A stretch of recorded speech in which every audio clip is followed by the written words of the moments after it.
ರಾಕ್ಷಸಿ ಸುಚಾನಾ ಕಳ್ಳಾಟ ಒಂದೊಂದೇ ಇದೀಗ ಬಯಲಾಗ್ತಾ ಇದೆ. ಸುಚಾನಾ ಯಾರು ಅನ್ನುವಂಥದ್ದು ನಿಮ್ಗೆ ಗೊತ್ತಾಗಿರುತ್ತೆ. ತನ್ನ 4 ವರ್ಷದ ಮಗನನ್ನ ಗೋವಾದಲ್ಲಿ ಕೊಂದು ಬೆಂಗಳೂರಿಗೆ ಬ್ಯಾಗ್ನಲ್ಲಿ ಇಟ್ಕೊಂಡ್ಬಿಡುವಂತ ನಿಟ್ಟಿನಲ್ಲಿ ಪ್ರಯತ್ನ ಮಾಡಿ ಚಿತ್ರದುರ್ಗದಲ್ಲಿ ದಾರಿ ಮಧ್ಯೆ ಸಿಕ್ಕಾಕೊಂಡಿರೋಳು. ಹೋಟೆಲ್ನವರಿಗೂ ಕೂಡ ಈ ಸುಚಾನಾ ಯಾಮಾರಿಸಿರ್ತಾಳೆ. ಗೋವಾದಲ್ಲಿ ಹೋಟೆಲ್ ರೂಮ್ ಅನ್ನ ತರಾತುರಿಯಲ್ಲೇ ಖಾಲಿ ಮಾಡಿರ್ತಾಳೆ. ಆಕೆ ರೂಮ್ ಖಾಲಿ ಮಾಡಿದ ಬಳಿಕ ಸಿಬ್ಬಂದಿ ಪರಿಶೀಲನೆ ಮಾಡಿದಾಗ ಹೋಟೆಲ್ ರೂಮ್ ಕ್ಲೀನ್ ಮಾಡೋದಕ್ಕೆ ಬಂದಿರ್ತಾರೆ ಸಿಬ್ಬಂದಿ. ಟವಲ್ ನಲ್ಲಿ 4 ವರ್ಷದ ಮಗುವಿನ ಮರ್ಡರ್ ರಹಸ್ಯ ಅಡಗಿರುತ್ತೆ. ಸುಚಾನಾ ಗೋವಾಗೆ ಹೋಗಿರ್ತಾಳೆ. ಬಟ್ ಗೋವಾದಲ್ಲಿ ಆಕೆ ಯಾವ ರೂಮ್ ನಲ್ಲಿ ಇರ್ತಾಳೋ ಅಲ್ಲಿಂದ ಬಹಳ ಅರ್ಜೆಂಟ್ ಆಗಿನೇ ಆಕೆ ಆ ರೂಮ್ ಅನ್ನ ಖಾಲಿ ಮಾಡಿ ಬೆಂಗಳೂರಿಗೆ ಹೋಗ್ಬೇಕು ಅಂತ ಹೇಳಿರ್ತಾಳೆ.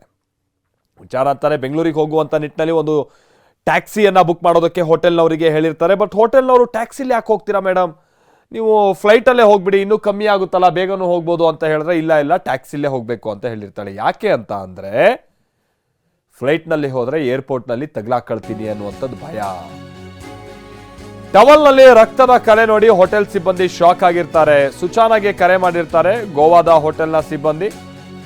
ಆಗ ಆಕೆ ಏನ್ ಹೇಳಿರ್ತಾಳೆ ಅಂತ ಅಂದ್ರೆ ತನಗೆ ಋತುಸ್ರಾವ ಆಗಿದ್ದು ಅದರ ರಕ್ತದ ಕಲೆಗಳು ಅಂತ ಆಕೆ ಸುಳ್ಳು ಹೇಳಿರ್ತಾಳೆ.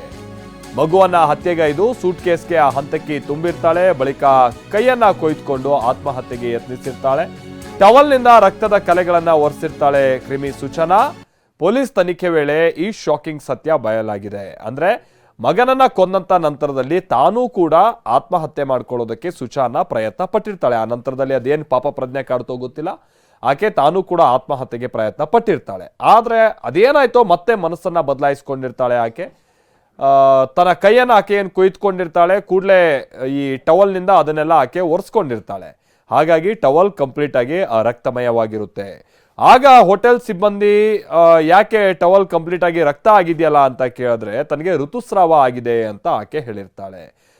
ಹೀಗೆ ಒಂದೊಂದೇ ಸುಳ್ಳುಗಳನ್ನ ಆಕೆ ಪೋಣಿಸ್ತಾ ಹೋಗಿರ್ತಾಳೆ. ಬಟ್ ವಿಚಾರ ಅಂತ ಅಂದ್ರೆ ಮಗನನ್ನ ಬೆಂಗಳೂರಿಗೆ ಕರ್ಕೊಂಬಂದು ಅಂದ್ರೆ ಆ ಮಗನ ಮೃತದೇಹವನ್ನ ಬೆಂಗಳೂರಿಗೆ ತಂದು ಇಲ್ಲಿ ಯಾವ ರೀತಿಯ ಕತೆ ಕಟ್ಟೋದಕ್ಕೆ ಆಕೆ ಪ್ರಯತ್ನ ಪಟ್ಟಿದ್ಲು ಅನ್ನುವಂಥದ್ದೇ ಈಗಿರುವಂತಹ ವಿಚಾರ.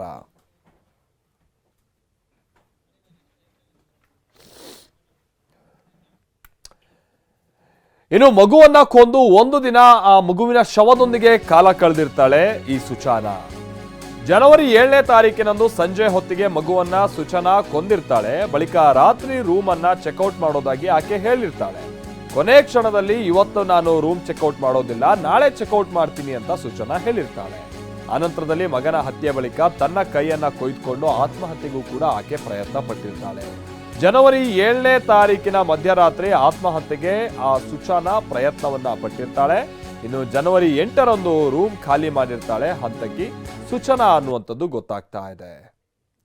ಜನವರಿ 7ನೇ ತಾರೀಕೆ ಎಲ್ಲ ಕಾರ್ಯವೂ ಕೂಡ ಆಗಿರುತ್ತೆ. ಆದರೆ ಜನವರಿ 7ನೇ ತಾರೀಕು ಆಕೆ ಚೆಕ್ಔಟ್ ಮಾಡ್ತೀನಿ ಅಂತ ಹೇಳಿದಂಥವಳು ಜನವರಿ 8ನೇ ತಾರೀಕು ಚೆಕ್ಔಟ್ ಮಾಡ್ತಾಳೆ. ಆಕೆ ಆ ಸಂದರ್ಭದಲ್ಲಿ ಬಹಳ ಗೊಂದಲಕ್ಕೀಡಾಗಿದ್ಲು ಅಂತ ಕಾಣಿಸುತ್ತೆ. ಆತ್ಮಹತ್ಯೆ ನಿರ್ಧಾರವನ್ನ ಆಕೆ ಮೊದಲಿಗೆ ಮಾಡಿರ್ತಾಳೆ. ಬಟ್ ಆತ್ಮಹತ್ಯೆ ನಿರ್ಧಾರವನ್ನ ಬಿಟ್ಟು ಮಗನ ಶವದ ಜೊತೆಗೆ ಆಕೆ ಟೈಮ್ ಪಾಸ್ ಮಾಡಿರ್ತಾಳೆ, ಅಥವಾ ದಿನ ದೂಡಿರ್ತಾಳೆ, ಅಥವಾ ರಾತ್ರಿಯನ್ನ ದೂಡಿರ್ತಾಳೆ. ಜನವರಿ 8ನೇ ತಾರೀಕಿನಂದು ಮಗನ ಶವವನ್ನ ಸೂಟ್ ಕೇಸ್ಗೆ ತುಂಬಿರ್ತಾಳೆ. ಶವವನ್ನ ಸೂಟ್ ಕೇಸ್ಗೆ ತುಂಬಿ ರೂಮ್ ಅನ್ನ ಅನಂತರದಲ್ಲಿ ಆಕೆ ಖಾಲಿ ಮಾಡಿರ್ತಾಳೆ. ಸಂಜೆ ರೂಮ್ ಕ್ಲೀನ್ಗೆ ಅಂತ ಹೋಟೆಲ್ ಸಿಬ್ಬಂದಿ ಹೋಗಿರ್ತಾರೆ. ಅಗೈನ್ ನಾವೀಗ ತಾನೇ ಹೇಳಿದಾಗೆ ಹೋಟೆಲ್ ರೂಮ್ ನಲ್ಲಿ ರಕ್ತದ ಕಲೆಗಳು ಪತ್ತೆ ಆಗಿರುತ್ತವೆ. ಸಿಸಿಟಿವಿ ಪರಿಶೀಲನೆ ವೇಳೆ ಆಕೆ ಒಬ್ಬಳೇ ಹೋಗಿದ್ದು ಕೂಡ ಗೊತ್ತಾಗಿರುತ್ತೆ.